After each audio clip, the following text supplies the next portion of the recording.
Sean, thanks. The primary election is just 19 days away, and the city of Erie mayoral race is beginning to heat up. It certainly is. Democratic candidate Daria Devlin held a news conference today to address what she describes as unaddressed issues with the city's future budgets. Erie News Now Jamison Hicksonbaugh joins us now after speaking with all three candidates today to get their takes on the issues. Good evening, Jamison. Good evening, Mike and Eva. According to Devlin, the city is facing a growing structural deficit that threatens the city's long-term financial health.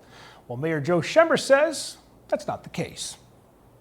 This is a leadership crisis, and we are concerned that no one is talking about it. As Election Day approaches, Democratic mayoral candidate Daria Devlin says the city's budget is heading towards a fiscal cliff. So in 2026, we're looking at a $9 million deficit. Again, it's in black and white, right in the last page of the mayor's budget for 2025.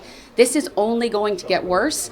Also, we have some long-term debt service payments that will kick in, and that's going to just really exacerbate the problem. But according to Mayor Joe Schember, that's not the case. We always face that kind of deficit. We always eliminate it. We'll do that again next year. We're not going to have a $9 million deficit next year. There's no way at all. I didn't get a chance to hear her at all, but she says things at a high level. We're actually doing things, getting them done, and moving forward. I'm very proud of that, and we want to continue doing that for just 4 more years. I asked both candidates how they plan on preventing future deficits. We create a 5-year plan. We did that 5 years ago, and now we're creating another 5-year plan of how we want to do this, what we want to get down, how we want to do it.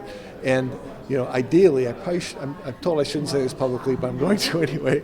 I really would not like to increase taxes for the rest of assuming I get reelected for 4 more years after this. So number one, transparency, as I've mentioned. Let's make sure the public and our elected officials understand our budget. Number 2, let's create a plan for long-term financial health. Bring in experts to help us really address this issue. Where are the cuts that need to be made? And number 3, explore these revenue options. I also asked both candidates about the Erie County Democratic Party's decision to endorse Devlin for the primary election. We kind of knew they were going to endorse her. We already knew that, so it didn't really surprise us. Of course, we were a little disappointed. We would have liked them to, but they chose to do that, and that's their decision going forward. At the end of the day, the voters make this decision. But I think with the party standing up and saying they believe it's time for change, hopefully more voters will pay attention, educate themselves, and agree that it's time for a change in leadership in the city. They also spoke with Democratic candidate Sheila Woger and asked her what her top priority is if she is elected.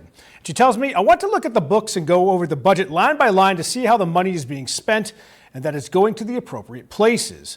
I also want to meet with the city employees one-on-one to see what we can do better for the people of Erie.